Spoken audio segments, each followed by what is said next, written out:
ঈদে আজমই থাকবে কিয়ামত পর্যন্ত। ঈদে আজম ছাড়া অন্য আমরা তো আরো অনেক দিছি, রহমতে আজম, খেরাতে আজম, বারাকাতে আজম, অনেক, এটা অসীম বিষয়। কিন্তু মানে ঈদে আজমই থাকবে। শহীদ দিবসই থাকবে। এটা কখনো কখনো আশুরা হবে না। আশুরা বললে ইমান থাকবে না। মিলাদ বললে বর্তমানে যে অর্থে মিলাদ বলা হয় এই অর্থে বললে থাকবে না। আগে আমাদের বুজুর্গানের দিন তারাও মিলাদ শব্দ ব্যবহার করেছেন, তাদের নিয়ত ভালো ছিল, তাদের উপলব্ধির হৃদয় শাব্দিক ছিল না, সেটা ইমানগত ভাব ছিল। বর্তমানে সেটা বিলুপ্ত। এর জন্য আগে কিতাবের মধ্যে আমরা যদি মিলাদ দেখি, আমরা ওনাদের প্রতি অশ্রদ্ধা করা ঠিক হবে না। কিন্তু ঈদে আজম সর্বোচ্চ শব্দ। ওনারা ঈদে আজমের সেন্সেই মিলাদ বলতেন। বর্তমানে সেটা বলা যাবে না।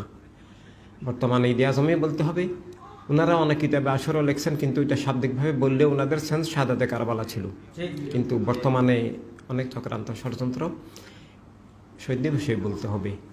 এভাবে মানে কোনো যুগে বস্তুবাদ হালাল হবে না, মূলকীয় কখনো হালাল হবে না, ইসলাম কখনো রাজনৈতিক হবে না, ইসলাম কেবল ভাইদের বা কেবল বোনদের হবে না।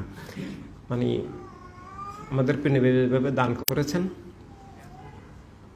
যেভাবে আহলে বাইত সাহাবায়ে কেরাম রাদিয়াল্লাহু তাআলা কায়েম করেছেন, আমাদেরকে আমানত পৌঁছিয়ে দিয়েছেন, ঠিক সেটাই সুন্নি আন্দোলন, ইসলামিয়াত বিপ্লব।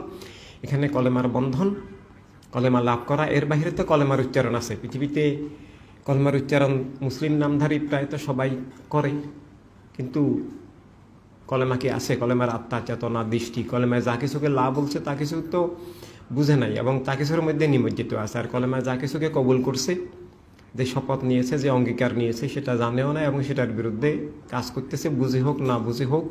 কারণ বস্তুবাদকে সমর্থন করলে, মৌলিকিয়তকে সমর্থন করলে কেউ কলেমায় থাকে না। ইসলামকে রাজনৈতিক বললে কলেমায় থাকে না। এবং প্রিয়নবীকে আল্লাহর নবী, আল্লাহ রাসূল সাল্লাল্লাহু আলাইহি সাল্লাম মুখে বললেও যদি জাতে পাকের নূর অস্বীকার করে, কলেমা হবে না। সেজন্য আমরা একটা লেখা দিয়েছি যে সব আকিদার মূল আকিদা প্রিয়নবী আল্লাহর জাতে পাকের নূর। এটা না থাকলে অন্য সমস্ত আকিদা স্বীকার করলেও অস্বীকার হয়ে যাবে, ওগুলো শব্দ হয়ে যাবে কেবল। এটা কলেমার মর্ম, এটা সব আকিদার মূল আকিদা, এটা সব আকিদার প্রাণ, এটা ইমানের প্রাণ। এটা ছাড়া কোনো ইমান হবে না। প্রিয়নবীর সাথে আল্লাহর সম্পর্ক সরাসরি প্রত্যক্ষ। প্রিয়নবী আল্লাহর প্রত্যক্ষ নূর। প্রিয়নবী ছাড়া আল্লাহর বন্ধন কারোর সাথে হয় না, নবীদের সাথে হয় না। অন্য কেউ তো দূরে থাক। এভাবে প্রিয়নবীর সাথে কারো তুলনা হতে পারে না। প্রিয়নবীকে জাহেরিভাবে দেখা যাবে না, মানুষ হিসাবে দেখা যাবে না। আল্লাহর নবী, আল্লাহ রাসূল, আল্লাহর নূর, আল্লাহর হাবিব, আল্লাহর সংযোগ, আল্লাহর বন্ধন, আল্লাহর প্রকাশ প্রিয়নবীর মধ্যে। আল্লাহ এইভাবে দেখতে হবে, বুঝতে হবে।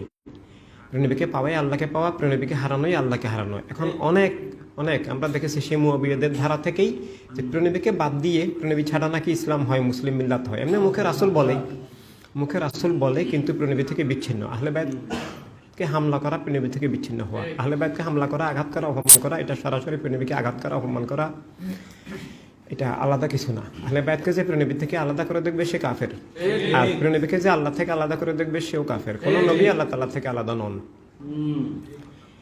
তবে প্রিয়নবীর যুক্ত থাকা, অন্য নবীদের যুক্ত থাকা, সেটা স্তরগত ডিফারেন্স আছে। স্তরগত শব্দটা বললেও ভুল হবে, সেটা আমাদের জ্ঞানের অতীত। এভাবে আজকে দুনিয়ায় সত্য পাওয়া, জ্ঞান পাওয়া মানে প্রিয়নবীকে চিনা। যতটুকু না চিনলে ইমান হয় না।